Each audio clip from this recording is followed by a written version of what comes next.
Hola, me llamo Jerónimo López Mozo, soy autor de teatro y a continuación les voy a hablar sobre Ricardo López Aranda con motivo de su exposición en la Biblioteca Central de Cantabria.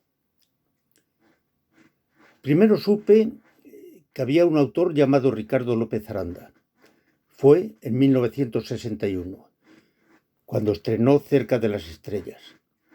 Yo por entonces era un simple aficionado al teatro de 19 años de edad al que le gustaba escribir. 4 años después vi Noche de San Juan. Para entonces ya escribía, había estrenado mi primera obra y poco después gané, al igual que Ricardo, el Premio Nacional de Teatro Universitario. Ya éramos colegas. Nos separaba que él pertenecía a la generación realista y yo a la del nuevo teatro español, y por entonces no nos llevábamos demasiado bien. Nos unía, eso sí, que todos estábamos en el punto de mira de la censura. Le conocí personalmente muchos años después. Fue en la librería teatral La Avispa. Nos presentó Julia García Verdugo, su propietaria. No recuerdo la fecha. Tal vez fuera alrededor de 1984. Lo que sí sé es que poco antes había sufrido una trombosis cerebral, pues me contó con todo lujo de detalles cómo los que estaban a su alrededor le daban por muerto mientras él escuchaba lo que decían. Para entonces, Ricardo había estrenado unas 5 obras en condiciones aceptables. A mí me parecía que era un buen balance, teniendo en cuenta que la censura había vetado algunas de sus textos. Pero él se quejaba de las dificultades que encontraba para llegar a los escenarios. Una queja, por cierto, que me recordaba la de Lauro Olmo y Carlos Muñiz, quienes creían que los tempranos éxitos de sus primeras obras se habían convertido en una losa para ellos. Me refiero, en el caso de Lauro, a la camisa y en el de Carlos, al tintero.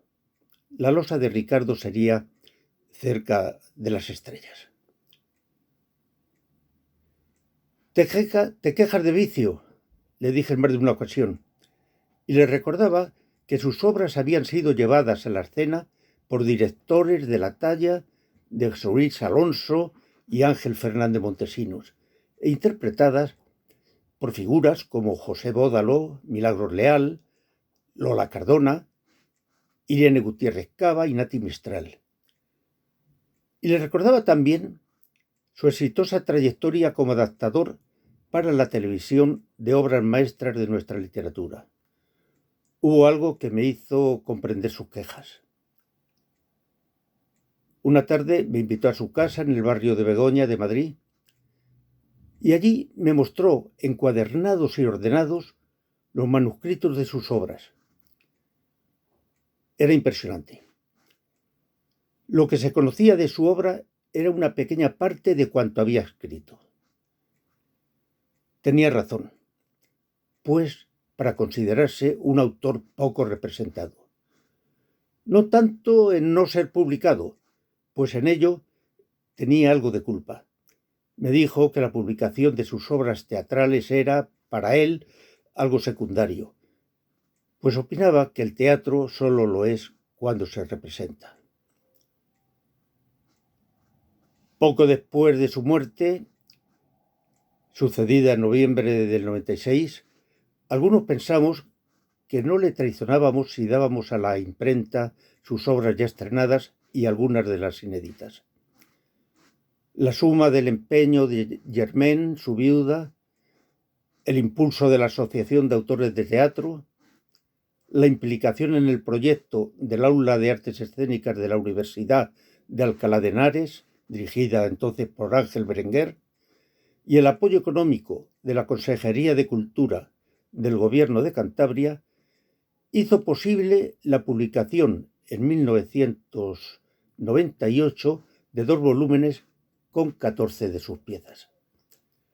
Hoy, más de 2 décadas después, Estimulado por esta exposición que recupera la figura de Ricardo, me gustaría que alguien diera continuidad a aquel proyecto, que se estudiaran a fondo los materiales que permanecen inéditos, se rescatara los más valiosos y se dieran a conocer.